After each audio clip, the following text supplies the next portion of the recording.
didn't look. The thing she saw was how I looked, my appearance.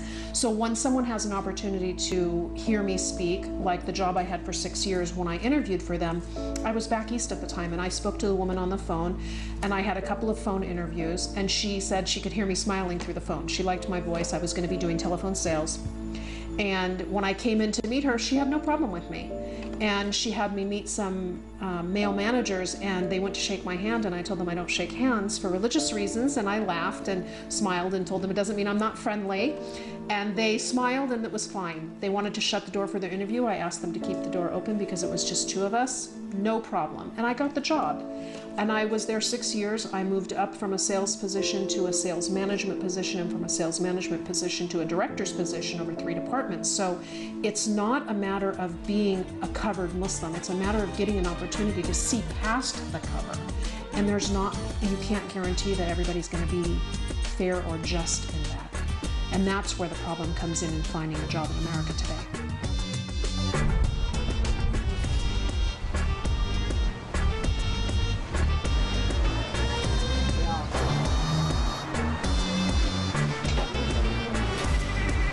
In California, when 9/11 happened, I happened to be living in Pennsylvania. It was worse for me during the Kuwaiti War when I was living in California. I had people run me off the road. Men would take their shirts and roll them up over their head and laugh and say ugly things. It was bad. The women in the community, in the Islamic community, couldn't go out at night by themselves. People were abusive. But during 9/11, I happened to be in Pennsylvania at that time working in a big corporation, and the people were very kind with me. They knew me from working with me. They said, "Do you want us to take you home? Are you sure you're going to be safe?" They were really, really nice. So it was completely different seeing how it was handled in the Kuwaiti War and how it was handled in 9/11. By 9/11, there were a lot more Muslims in a lot of different areas, and I think people start, now they see us and they're like, "Oh, okay." Back when I first started wearing my scarf 20 years ago, 24 years ago, I mean, it was mothers bringing their children away from me in a grocery store thinking, I don't know, I have guns with me or something. I don't know what they were thinking. And I would say hi, and I would speak in English, and they'd be shocked. And I'm like, I'm American. I just dress like this because of my religion. Don't be scared. And I would try to talk with the kids or the parents. Some people were understanding, some people weren't, but it was very different when I first started wearing my scarf because there weren't large Muslim communities. Today, it's very different. You find Islamic stores, you find markets, you find people, you find communities where, it's so common that people don't look twice. It's like, okay, whatever. So it's a very different world today than it was 24 years ago.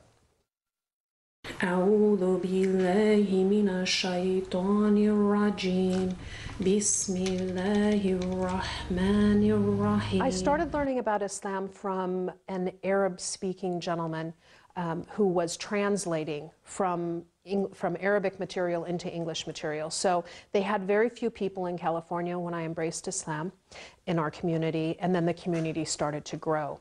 So as it grew, and they reached out to other, chapters of the Association of Islamic Charitable Projects, AICP, the organization where I learned from. They sent me to someone who spoke English and had materials in English, and they retaught me about the Tawheed and the Fiqh. And then I took that material and I started teaching. And then over the years, I've helped edit the summary of the obligatory knowledge in English. I've worked on several documents for our association on the editorial staff. So I've learned from many people, especially Sheikh Samir al-Qadi, who was living in Pennsylvania at the time that I was there. So for 5 straight years, we got Islamic teaching. I've been teaching Islam since 1988 to non-Arab speakers, and I teach them the Tawheed and the Fiqh. So I teach them the basic belief and the rules of the religion. And I've been doing this, like I said, since 1988. I've had large classes, small classes, one-on-one. I've done it on the phone. Today, I teach 2 classes. I take 1 class and teach 2 classes. So I have some college girls that I'm teaching now.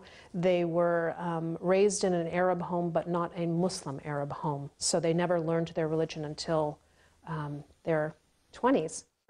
Assalamu alaikum, my name is Hafsa and I'm living in California. I'm planning on getting a bachelor's degree in biochemistry and molecular biology by 2013, and I plan to go on med school after that, inshallah. I met Kokab when she started teaching me Islamic lessons, and she's a very friendly, mashallah. She's a great woman, mashallah. She's very happy, always smiling, yeah. I think it's pretty spectacular that Kokab, as a Muslim convert, is teaching me, a person who's born Muslim, Islam. It's a real accomplishment for her, I think, mashallah, and inshallah from the knowledge I learn, I'll teach other people someday as well. Assalamu alaikum. My name is Layla Divini. I was born and raised in California, and currently I'm teaching, but I'm going to be going to graduate school next year. I first met Kaukab because we were interested in taking lessons about Islam, and she became our Islam teacher. Well, being born and raised here and spending a lot of time, obviously here in California as a Muslim, I think a lot of people have many questions about Islam, especially post 9/11. They want to know a lot of information. I think a lot of people are apprehensive, and it takes time for them to get used to the idea of Muslims being part of American society. I think that American society is composed of not just one religion, but many religions, and people are more interested in learning more rather than fearful, I think, for the most part. People are concerned, or they have a friend or somebody from school, and they're like, can I bring them to one of your lessons? Can we talk about this? Can you answer their questions? So it's, we try to do it as informally as possible to make people feel comfortable about talking about things they don't know about. So teaching the religion is a rewardable deed, so anytime you have the opportunity to do it, it's good. Kaukab has been a great teacher, and her knowledge base is quite extraordinary. She has a lot of knowledge, and if she can't answer a question, she always asks somebody else for us. I also teach a young married couple. The girl has been Muslim for quite some time, and her husband embraced Islam recently. So I've been teaching the two of them together. So she's reviewing and he's learning, and it's a really nice experience. I enjoy teaching them. So I teach two classes. I teach them at the Islamic Center in Anaheim, California. And I've also taught lessons in my home. I've taught lessons in other people's homes. So it's been a long period of teaching. Sometimes I have more classes than other times. I've known Kaukab since I was 7 years old. My friends, my uncle, my family, they were all her friends also. She came in to join us, and we took lots of care and support of our Muslim community. I've always went to her house, helped her with her kids. Before that, she taught me. MashaAllah, Bismillah alayha, Kaukab, she converted to Islam with, all her will. She taught, she learned, and she always wanted to learn more and more, and never gave up. Kaukab is a very special person. She's very special to me. Since I've known her since I was 7 years old, and all these years, I mean, she's seen me grow, get married, have kids, and until now we've been, friends and in contact. حب كوكب لأولادها متجذر بعمق في قلبها. إن تربية ولدين اعتماداً على نفسها هو تحد حقيقي، وكان إيمانها السر في نجاحها. The hardest years were the teenage years. It's the time when they defy their parents and things like that. I want to do this. I don't understand why I can't go here, why I can't stay out late, why I can't have this friend. So I think, that was hard for me. I had to teach them how to choose the right friends. Today, I don't worry about that. My kids know that if they lose my trust, they have to earn it back. And if I don't like one of their friends, like there's things I see in them, I talk to them. I tell them, I saw some things I don't like. And if they can explain to me why what I saw was different from what I perceived, then I'm open to that. But there are some friends I've had to say, I don't want you to be friends with that person. This is not a good person to have in your life. You're going to go down the wrong path.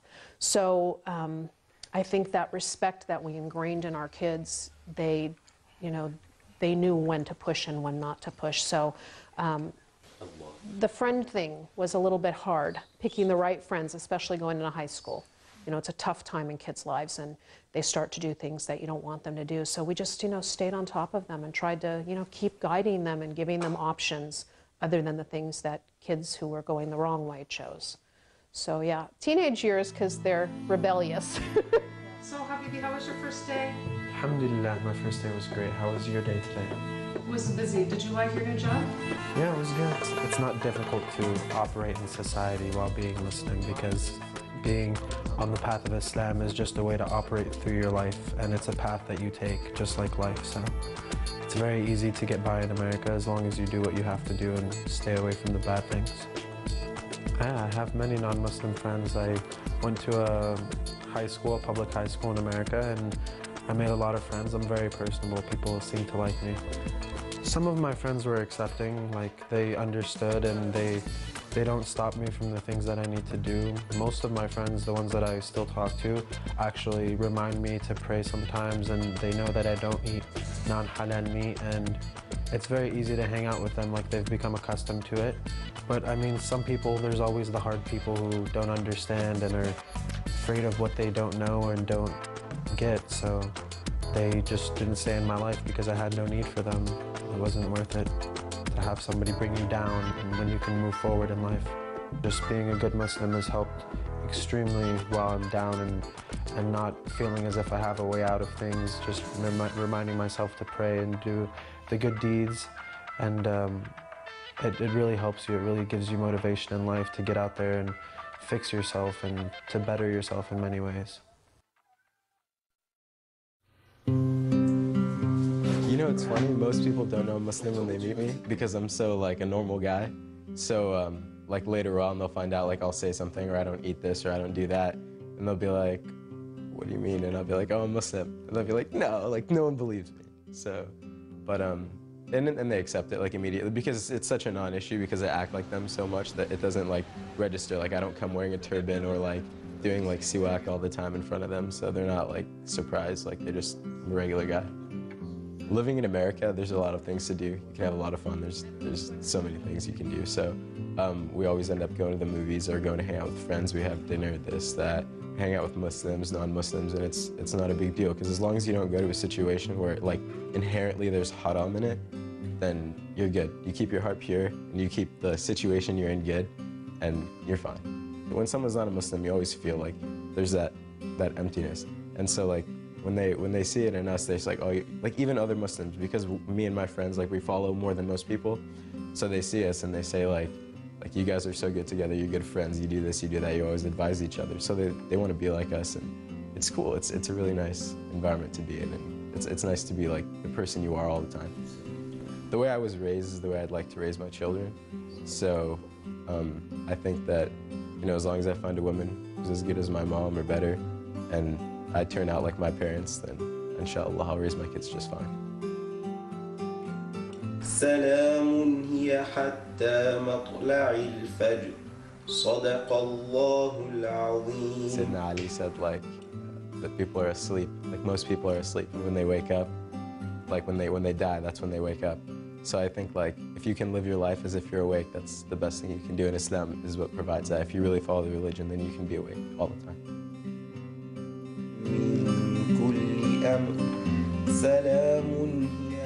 I think more people are becoming Muslim in America because they're hearing the truth about Islam. They're not hearing, you know, they're willing to listen beyond what the media is saying, beyond the negative things that are being said, trying to find out what is it about, what made you become Muslim, why did you do this thing?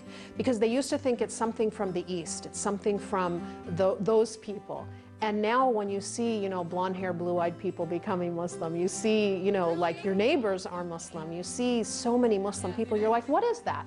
I think that's why. I think it's the era of getting knowledge, of being willing to talk with people instead of fearing them. I'm very happy to be Muslim. I'm very happy to be in America as a Muslim. I don't feel uncomfortable with being Muslim. There are things that are difficult, like finding work, especially now. It is difficult for a Muslim to find work today. but I don't regret ever becoming Muslim. I don't regret raising my children Muslim or being a practicing Muslim walking in the community. It's a good thing. It's not an unhappy thing at all.